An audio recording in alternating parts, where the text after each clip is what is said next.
This is CBC Nova Scotia News. Wild weather. An intense thunderstorm produces a likely tornado on Prince Edward Island. Cruising on. American tourists continue to visit Halifax despite political friction between the U.S. and Canada. And pothole AI. Halifax looks for new technology to better detect cracks, bumps, and holes on municipal roads. Scattered shower and thunderstorm chances coming to an end this evening, and a quieter Thursday across the region. Your full forecast is coming up.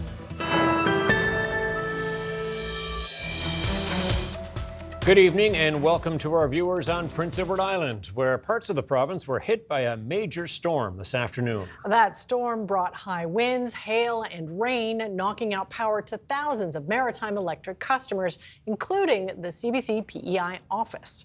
Taylor O'Brien joins us live from Charlottetown and has the details. So, Taylor, it's nice out there now, but what can you tell us about it was like earlier? Yeah, Amy, it's sunny and calm now, but earlier it was a wild weather day, according to CBC meteorologist. I actually had to leave the station to go do an interview just as the storm was starting and had no idea what I was about to experience. There was so much heavy rain and hail coming down, winds were gusting, and the thunder was super loud. There was lots of rain, as I mentioned. The water was wet and slippery, and like I said, a lot of rain, a lot of hail. Now, this affected about 4,000 people in Charlottetown who lost their power. But before coming on air with you, I checked Maritime Electric's website, and there are only about 8 people who have lost power at the moment. This also affected the Queen Elizabeth Hospital in Charlottetown. The province's health authority, P.E.I, said that any patients who were expecting to give birth had to be diverted to the hospital in Summerside, which is about 45 minutes away, and this is because of some damage in an operating room, which is affecting service. There were also some road closures and detours in Charlottetown, which I saw, and lots of water on the roads, lots of traffic lines that were completely covered in water. Now, the storm also affected the eastern part of P.E.I, and some people reached out to us saying they saw some water spouts and what looked like tornadoes. Now, CBC meteorologists saw some of the videos that were sent to us and said they had characteristics of a tornado, but can't confirm. CBC and Environment Canada has to confirm this. One person we spoke to in Little Harbour said what they saw was like a scene out of The Wizard of Oz. They saw some of these funnels and said trees were flying in the sky. They were completely uprooted. He said the situation was a little bit eerie, a little bit scary. So, Amy, no doubt that P.E.I got a lot of high wind, heavy rain, and a lot of heavy hail today on the island. Thanks, Taylor. That's Taylor O'Brien reporting live for us from Charlottetown.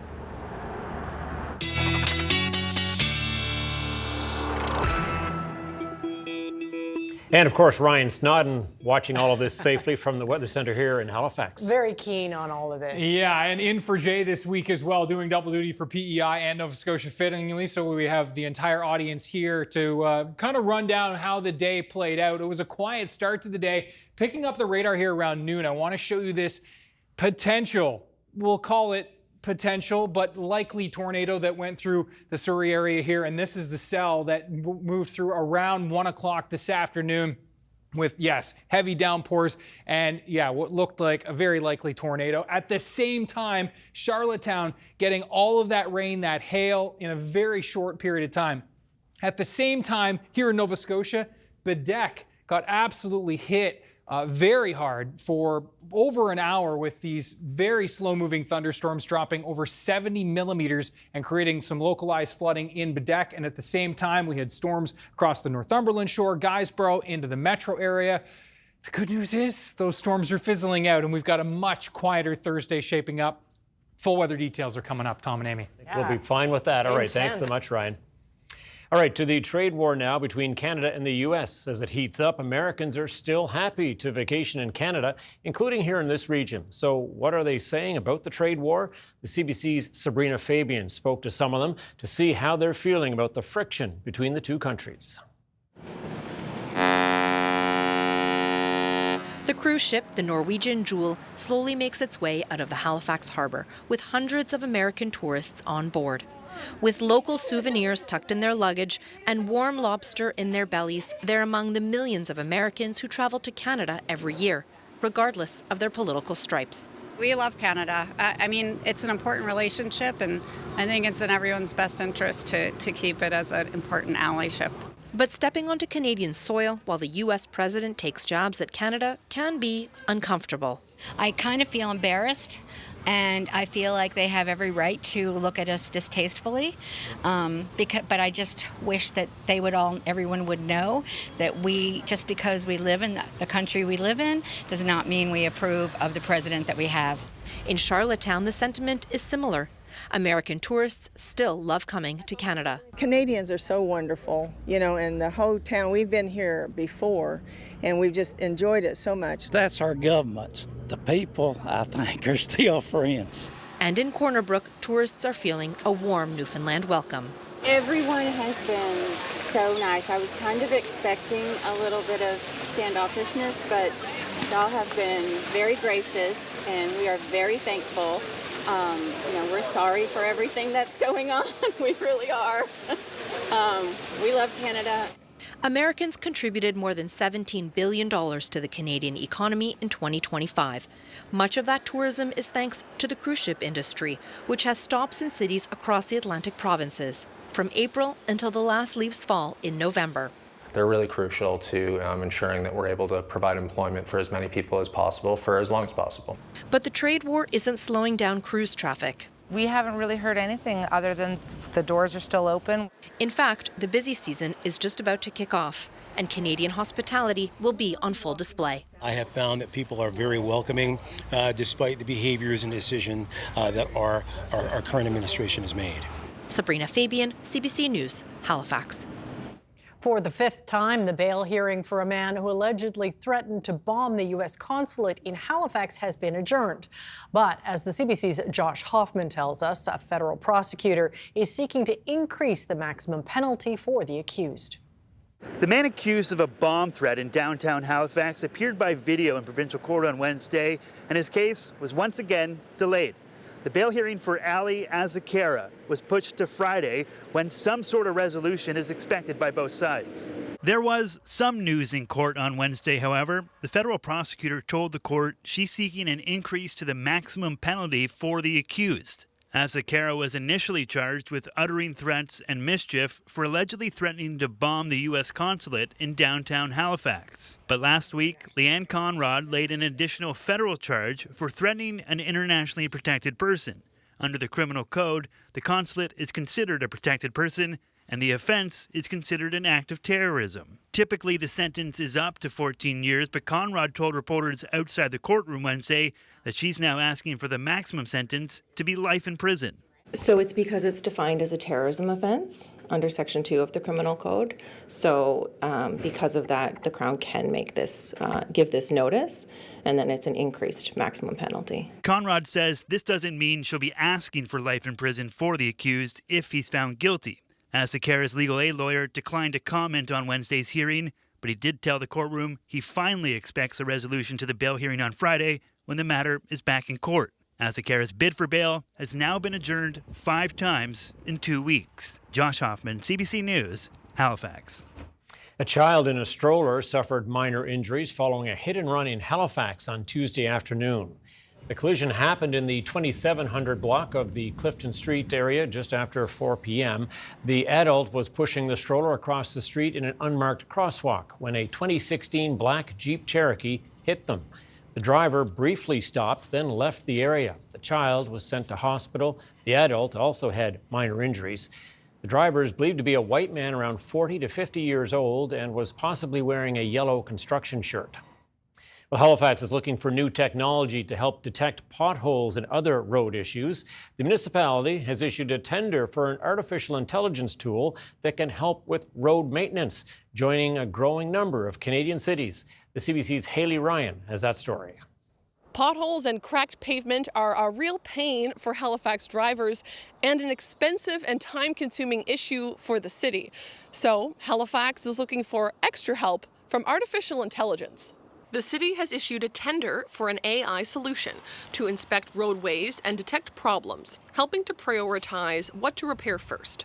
I think it will be a wonderful resource. Transportation professor Hassan Habib says this kind of technology usually involves vehicle-mounted cameras, taking photos or video of streets and then flagging potholes or weak spots that could break soon. More than 11,000 potholes were identified this year, with more than 10,000 fixed as of June. They are currently found through proactive inspections and residents reporting through 311. It will be much easier and faster to prioritize which one get fixed faster than based on the complaints or all citizen initiatives or manual surveys. We might miss a couple of things. Halifax documents show only about half of the city's more than 2,000 kilometers of roads are considered in good condition. And as that percentage drops, the price tag for repairs will go up. This year, Halifax says it has spent $1.4 million on potholes as of last month. Cities like Markham in Ontario's York region say they have found success with AI tools. It has been using a technology called City Rover for 6 years to detect potholes and more recently to assess pavement quality. So together they support life cycle cost avoidance and help the City of Markham's road maintenance budgets go further. The Halifax tender for the AI technology closes in early September. Habib says these tools have a lot of potential, and he is hopeful Halifax chooses an option that could eventually monitor more than potholes. But this technology is still emerging. It's not like a off the shelf, it's just in certain cases experimental stage. So we have to be cautious in selecting which one we want and which one we want to learn our cityscapes. The Halifax contract for this technology would be for 3 years with an option to go up to 8. Halifax hopes the tool can be ready by next summer, just in time for road construction season. Haley Ryan, CBC News, Halifax. The municipality of Cumberland is moving ahead with an AI data center moratorium. The 6-month ban on permits unanimously passed first reading on Tuesday. The municipality has received no development applications, but a land purchase in Malagash sparked concern earlier this year. Cumberland Mayor Rod Gilroy says the pause gives staff time to develop rules. He believes his council is the first Nova Scotia municipality to consider a moratorium. Halifax is looking into buying a new ferry to help with service issues. Regional Council asked staff to gather details on what a new ferry might cost, including staff and maintenance. The city's 5 ferries came into service between 12 and 8 years ago. They will soon enter midlife overhauls, which comes with expensive repairs and lengthy time in dry dock over the next few years. Maintenance issues earlier this year cut the Alderney ferry to half-hour service for months rather than 15 minutes on weekdays. Mayor Andy Fillmore made the original motion. The report will come back to council alongside a larger review of the ferry service later this year. Amanda Mumbercat says that if she becomes the next leader of the Nova Scotia Liberal Party, party renewal will be a priority. Mumbercat released details of that plan during an event Tuesday evening in Dartmouth. She says there's been a recurring theme during the months she's been spent meeting with party members. I've heard consistently that Liberals are frustrated. Liberals want to build in their own communities. They want to identify and support promising candidates through open and fair nomination processes. And they want to belong to a Liberal Party that clearly understands and proclaims loudly that community values, cultural expression, and our rich natural environment are part of our economic growth, not barriers to it. Mumbercat says part of her plan for renewal is a commitment to implementing the recommendations of a report the Liberals ordered in the wake of their 2021 general provincial election loss. And the tributes just keep pouring in for legendary singer Dolly Parton, including from Nova Scotia's own Anne Murray. Give me the beat, boys, and free my soul. I want to get lost in your country song and drift away. Murray posted a throwback to this performance on her social media yesterday. The two sang together on Parton's variety show in 1976. Murray wrote, "We have lost an angel. The world has been blessed to experience her talent, her joy, her kindness, and goodness. Dolly was the best. What a legacy she has left." And Ryan is up next with the full weather forecast. Stay with us. We're back after the break.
All right, let's get talking about the weather again. And boy, there was lots of weather in the region to talk about today. I guess we describe it as what? Active, maybe? Yeah, a lot of activity. Bouncing back and forth. You had a lively hit off the top. Yeah, that's right. Between the storms in P.E.I., the storms in Nova Scotia, and yeah, it's been active really right back to the weekend. We had, remember on the weekend, we had Sydney getting over 100 millimeters. Escazone got hit hard, over 120 millimeters there, Sunday night into Monday, and now these storms today.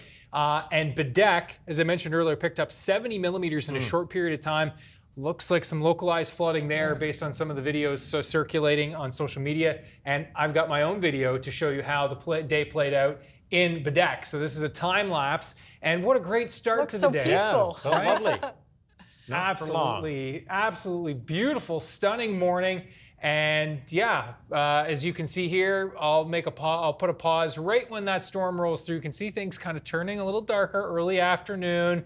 And yeah, then the storm comes through. And yeah, and notably after as well, you can kind of see the runoff going in. It's all stirred up, isn't it? Yeah, exactly. Yeah. Thanks to the wind and obviously all that heavy rain.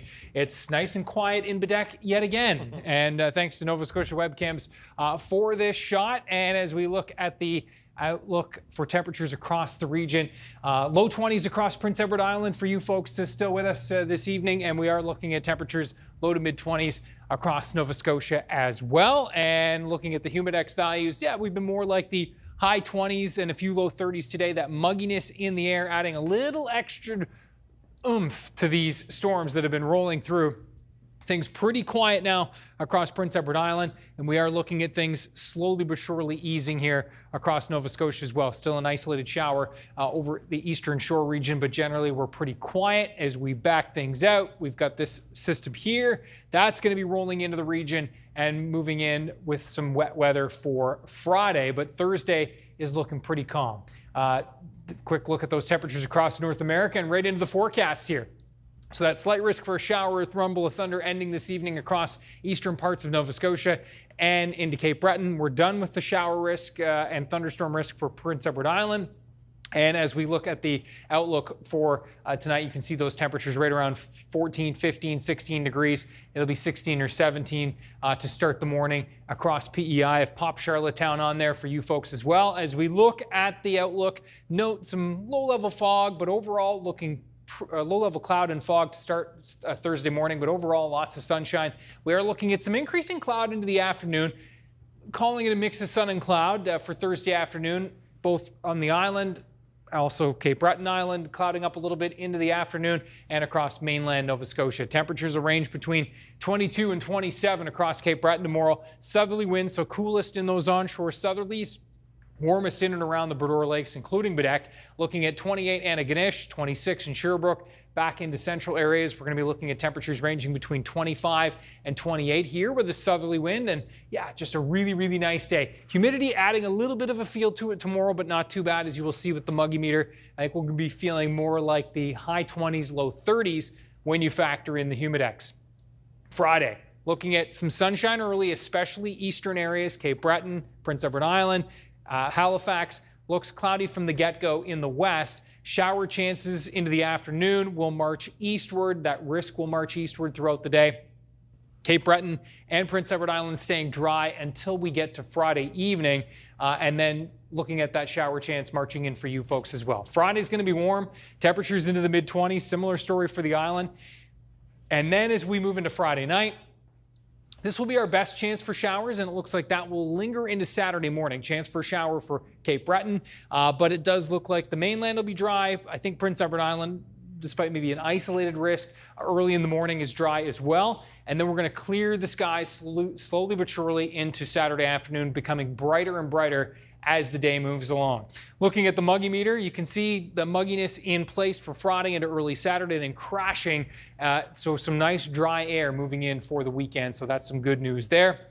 We're going to clear the skies for Saturday, as we said. Sunday looking pretty good as well. Sunday, also looking at Sunday night into Monday, another system coming through. Behind that, a little bit of a fall-like feel with some early 20s to kick off September. That begins on Tuesday. And your Prince Edward Island 7-day, you can see similar story, pretty nice for the weekend. Showers Monday, and then temperatures riding those low 20s next week. So a little September feel, but September kicks off on Tuesday. Changes in the air, you right? bet it is. Okay, thanks so much, Ryan. Thanks, Ryan.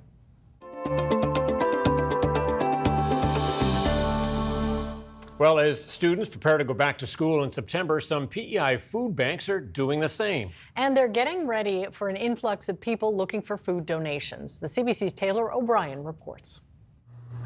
The first day of school is right around the corner, and over at the Southern Kings and Queens Food Bank, manager Norma Dingwell is putting together bags of snacks for island students. She says she's seen more people looking for food donations. About 28 families have applied for their service over the last few weeks. Tired and hungry minds and bellies can't learn very well. So when the amount of students are as high as what it is now, we're quite sad that so many people, like I said, need it. Dingwall says the Southern Kings and Queens Food Bank served 6,160 Islanders in 2025. Of those, 2,532 were families. In 2026, those numbers went up to 6,376 Islanders and 2,684 families. That's a 3.5% increase in people and 6% in families. And the year isn't over yet. So many people need our service, but so grateful that we live in a place where, the need is great, but the people that live here, they love to help and donate. In Charlottetown, the Upper Room executive director says August is a kickoff for a busy season as more people use the food bank as school gets closer. Mike McDonald says he sees more and more families in need of food. Certainly the school supplies are supplied to many students by the government, which is fantastic, but there's also, backpacks and a second pair of indoor sneakers and, we all want our kids to have something new and shiny for that first day. So it can be a challenge for a lot of people. McDonald says the food bank is also seeing post-secondary students. I think it's about 6.5% of the individuals using our food bank are post-secondary students. We certainly do see a number of post-secondary students. Tuition and the cost of books and everything, it's, a no-brainer that they're going to be reaching out for a little extra help as well. Dingwall says the food bank is in need of everything, but with the first day of school in less than 2 weeks, she and McDonald say lunch items like granola bars, fruit cups, and apples would be appreciated. Taylor O'Brien, CBC News, Montague.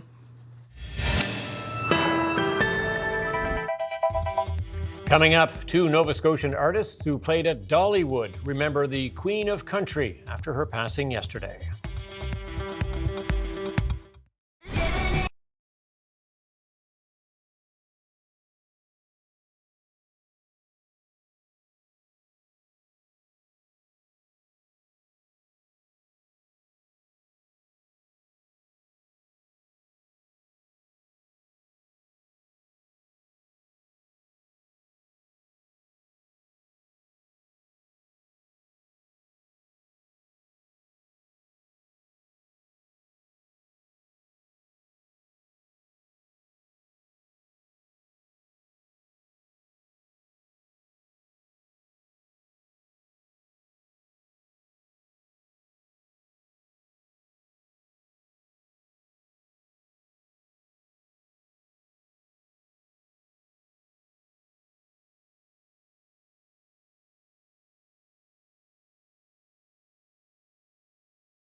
Fans around the world are mourning the loss of country music legend Dolly Parton, including a pair of Nova Scotia artists who performed at Dollywood theme park.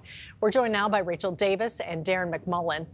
So when you first heard about Dolly Parton's passing, what went through your minds?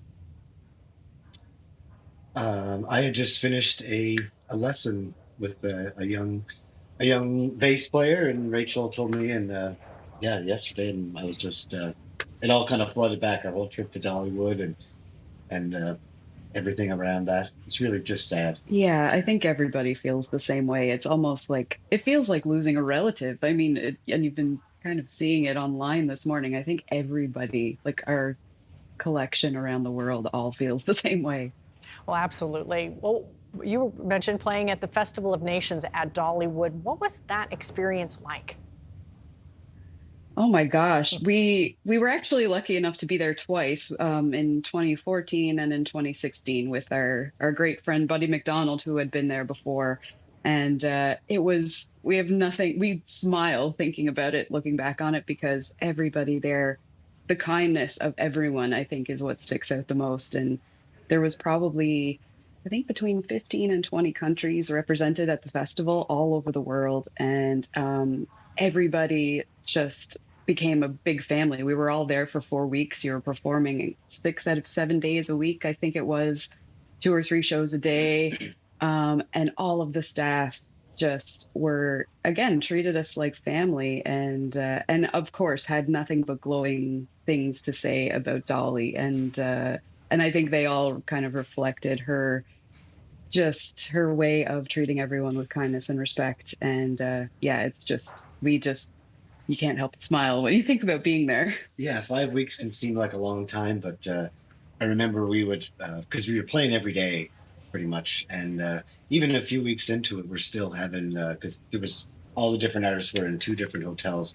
So one week there'd be a giant parking lot barbecue at their hotel, and the next week there would be one at our hotel, and everybody, it didn't seem like 5 weeks into a show where everybody's kind of doing it. It was just fun the whole time. Well, you even got to meet her a couple of times. What was she like in person?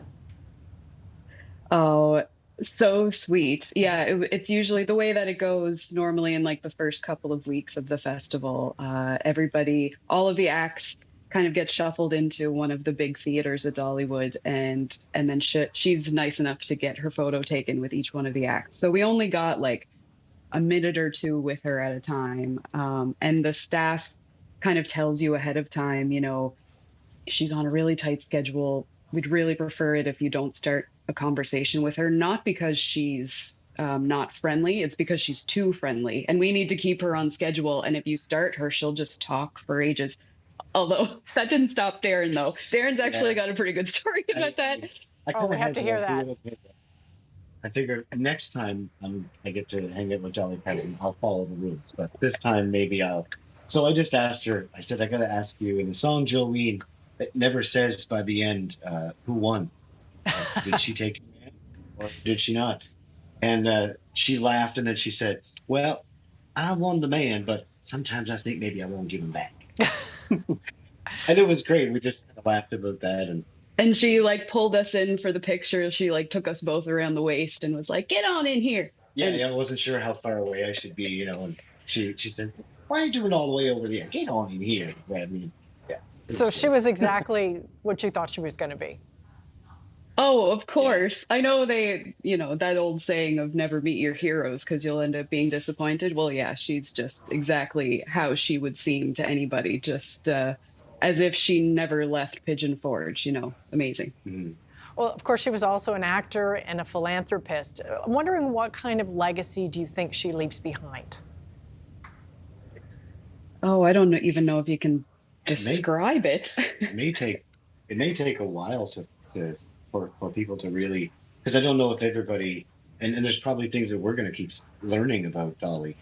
We knew about the Imagine library, the books that the library she set up where she sends books to kids, 1 a month from birth to age 5, like something like 200 million books she sent out, all for free to encourage literacy, things like that. and that's sort of all under the radar for most people. I mean, we know the music, we know the movies, the songwriting.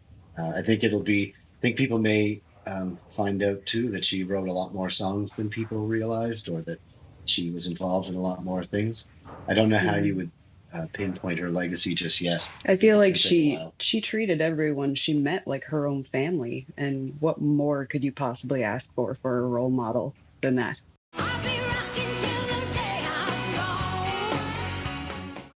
Well, how did her style influence your music?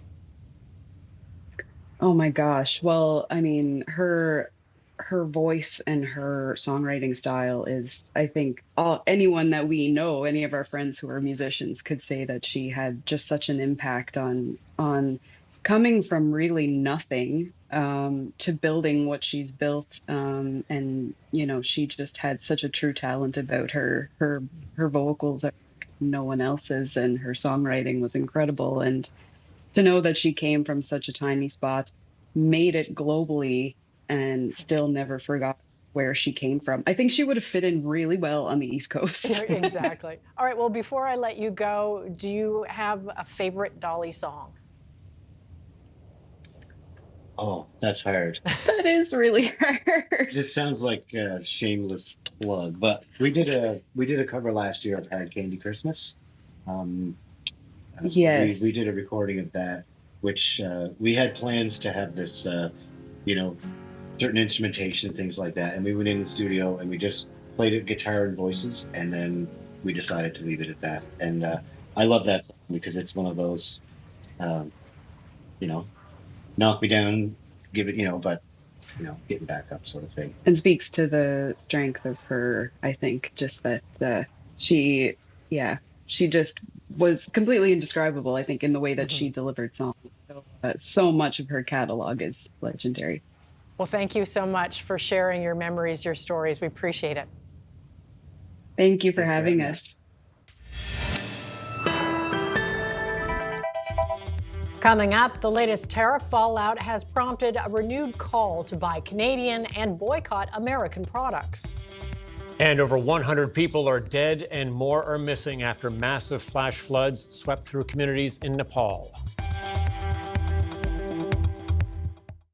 And right now,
Welcome back. U.S. Trade Representative Jamieson Greer has been a central figure in the trade talks between Canada and the U.S. Now, in an exclusive Canadian interview, Chief Political Correspondent Rosemary Martin spoke with him about the negotiations. Here's what he said about Canada's decision to walk out on them. The Canadians, put out a press release saying they were suspending the talks. The Canadian side is proceeding with additional retaliation and a variety of things like that. So it's not clear to me on that front. I mean, the reality is we have a trade policy. It's global in nature. We're proceeding with it. If there's further retaliation from the Canadian side, we of course we're not going to just sit down and take that. Our view is don't retaliate. But I know that I know how people are feeling in Canada and what they think. So it's unfortunate, but it is what it is. And we have our own trade policy, and we'll proceed with it in the way that's best for the United States. And you can watch Rosemary's full interview on Wednesday night's The National or on the show's YouTube channel. Across the country, there's a renewed call to buy local as some Canadians move to boycott American products. Georgie Smythe shows us the push to buy Canadian and why the decision can come at a cost. Fresh, vibrant Canadian produce, an easy sell at this market. Peaches, nectarines, plums, everything local, no states. Shoppers here have discerning, patriotic tastes. Where is this from? Is it local or is it the U.S.? Anytime when they hear U.S., they say, oh, I'm not going to buy it. But beyond the grocery aisle, other Canadian products and their makers are more exposed to the realities of the trade war. There's a powder. This small makeup brand is among businesses struggling to keep up with U.S. tariffs. I just stopped shipping to the U.S. And it affects what businesses can buy too. She says the last few months have highlighted the limits of domestic suppliers. Within Canada, there aren't many manufacturers that offer products. And despite the desire to buy Canadian, for many, price still drives purchases. If I have an opportunity to buy a Canadian product or an American at the same price, I'm obviously going to support a Canadian business. I obviously want to lean for BC berries, but sometimes the price tag is it's pretty high. Many Canadians are already struggling with the cost of living. Some people that have the means can keep it up, or if you're just looking at optional purchases, you can forgo those for a while. Paul Long is no stranger to reinvention. His BC-based brand Anian transforms recycled textiles into clothing. It's losing some access to US customers, but he hopes Canadians gain something else in the turmoil. We as a country really start to understand how important it is to be able to manufacture our own goods, both agriculturally, textile, food, technology, and any of those sorts of things. Analysts say navigating these off-again, on-again tariffs will also do damage to Canadian businesses that once relied on the certainty of cross-border trade. Georgie Smythe, CBC News, Vancouver. If you are a regular shopper at a Loblaw-owned grocery store, you may soon notice a change in how produce is labeled. With consumers looking to buy Canadian products amid a trade war with the U.S., country of origin signage is set to return. Sophia Harris looks at the change and what led to it. If you've been grocery shopping recently, you may have noticed something missing at Loblaw-owned stores in most provinces. Earlier this month, the country of origin disappeared from store signs in the fresh produce aisle, sparking customer backlash. It seems to me like a really un-Canadian thing to do during these times. Carl Mueller says he's one of those elbows up people. There's an economic attack on us. And as just an ordinary citizen, my only way of fighting back is to support Canadian businesses, to shop local. Good corporate citizens would make labeling easy and obvious during this time. It appears the backlash worked. On Tuesday, Loblaw flip-flopped its decision. They're probably thinking, boy, we picked the wrong week to pull the labeling. This agricultural economist predicted on Monday Loblaw would rethink its decision following the launch of a fresh Canada-U.S. trade war. I suspect they're counting the number of messages and social media blogs texts they are seeing and phone calls they're getting from customers. After CBC News reached out to Loblaw, they told us they're bringing back the country of origin signage in their fresh produce aisles. We shared the news with Mueller. I think that's wonderful. It just tells you why we need to be shopping Canadian and why we need to exert the purchasing power that we have. However, Mueller says he won't fully rejoice until he sees country of origin labels back in his superstore. Sophia Harris, CBC News, Toronto. A catastrophe is still unfolding in the Himalayas along the border between Nepal and Tibet.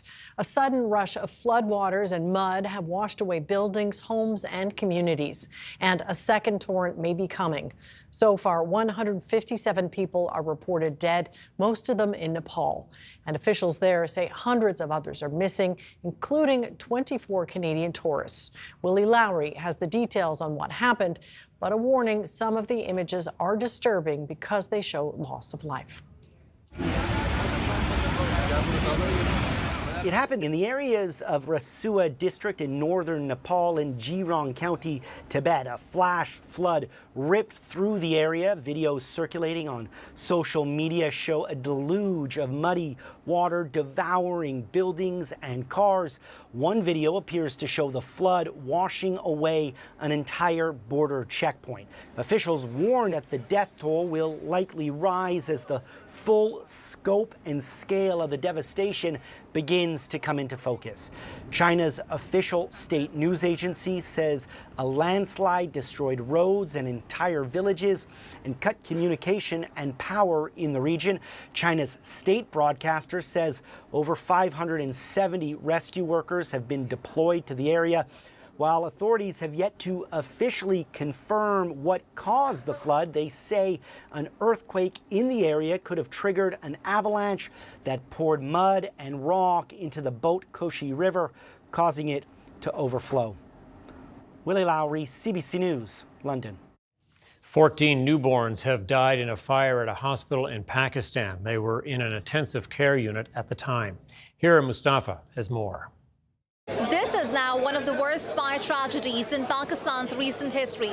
There is shock and anger over the death of 14 infants who were inside the ward when the fire broke out in the early hours of Wednesday. Of the 15 babies inside the children's ward, only one was rescued alive and survived. Eyewitnesses say that rescue teams did not arrive in time to bring the fire under control. Some families also told CBC that they desperately tried to enter the ward and rescue the children themselves, but the thick smoke made it impossible for them to get inside. Some eyewitnesses have claimed the door to the children's ward was locked, which they say delayed the rescue operation. Grieving families are demanding answers and accountability. According to an initial investigation, an electrical fault in an air conditioning compressor triggered the fire in the children's and maternity ward on the 3rd floor. The country's Prime Minister Shehbaz Sharif has ordered an inquiry, but the government is now facing growing questions over whether or not the state-run hospital had adequate fire safety measures in place. Eyewitnesses are raising concerns over the hospital's lack of fire safety measures, claiming that only a limited number of fire extinguishers were available at the facility. Officials say rescue teams reached the hospital as soon as they received an alert. The Deputy Interior Minister says CCTV footage and other evidence collected from the scene will form part of the investigation, along with statements from doctors and hospital staff who were on duty at the time. Hira Mustafa for CBC News, Islamabad. Social media giant Meta has agreed to pay $18 billion US to settle a lawsuit in California launched by dozens of states. They'd accused Meta of contributing to the youth mental health crisis by deliberately adding addictive features to its Instagram and Facebook platforms and hiding them from the public. Meta has also agreed to add stronger child safety measures to Instagram and Facebook. It will put in a 2-hour time limit use for the platforms for teens between the ages of 13 and 17, ban their use altogether between midnight and 6 a.m., and stop notifications during the school day. Meta has also promised to do more to ensure children under 13 can't use its platforms. Stronger and more user-friendly parental controls will also be added. If approved by the court, the $18 billion settlement will be paid to the states over a 10-year period to fund youth online safety initiatives. Prince Harry and his family have moved back to the United Kingdom. British media says Harry, his wife Meghan, and their 2 children arrived in London Wednesday after living in California for the past 6 years. They left Britain, citing concerns about media scrutiny and lack of support from the royal family. The surprise news of their plans to return to the UK followed a private gathering in July between the family and King Charles. The Sussexes, as they're known, are expected to live in a non-royal residence somewhere outside the capital. They'll remain non-working royals. 7-year-old Prince Archie and 5-year-old Princess Lilibet will be starting school in the UK this fall. A day after the death of Dolly Parton, another icon in the entertainment world has died. British actor and singer Tim Curry, who may be best known for his breakout role in the Rocky Horror Picture Show. I'm just a sweet transvestite from transsexual Transylvania. That's Curry as Dr. Frankenfurter in the 1975 cult classic that still has an international following. It launched Curry's 5 decades of fame in movies, TV, and on stage. He often played campy or villainous roles, including the terrifying clown in the small screen version of It and con artist Rooster Hannigan in the 1982 film adaptation of the stage musical Annie. You might also remember his roles in Home Alone 2, Lost in New York, and The Hunt for Red October. Curry had been plagued by health issues after suffering a major stroke in 2012. He died Tuesday evening at his home in Los Angeles. Tim Curry was 80 years old. Canada's main stock index finished in negative territory, while U.S. markets were also lower as investors continued to weigh the effect of ongoing Canada-U.S. trade tensions. Here now, a look at the numbers as we head to commercial break.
All right, Ryan's pick time now on the show, where we take you someplace special in the province for usually a beautiful photo. Yeah, what do you have?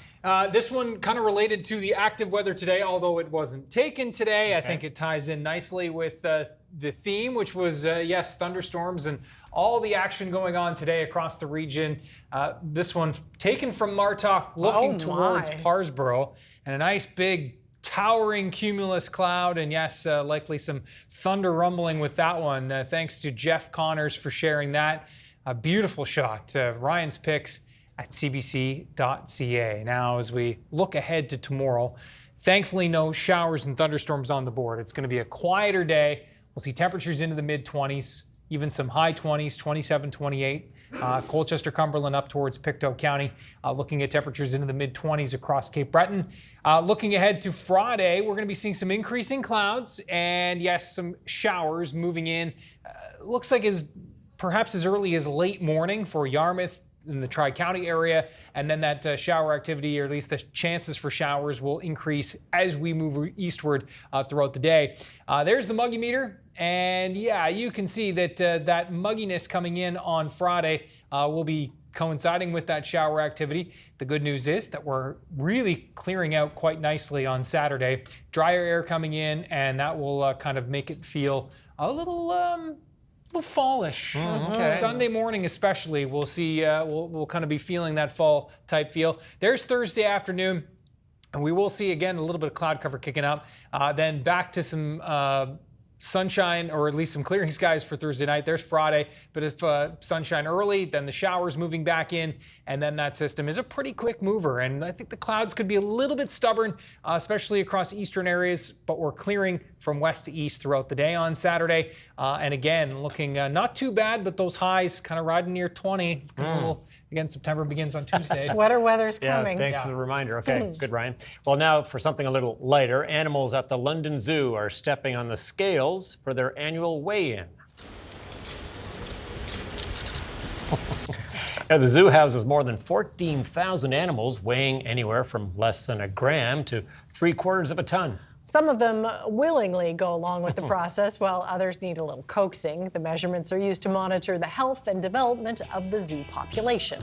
They're also added to a global database that compares information on thousands of endangered species. Got to be creative. Yeah, exactly. For sure. That's it for us tonight.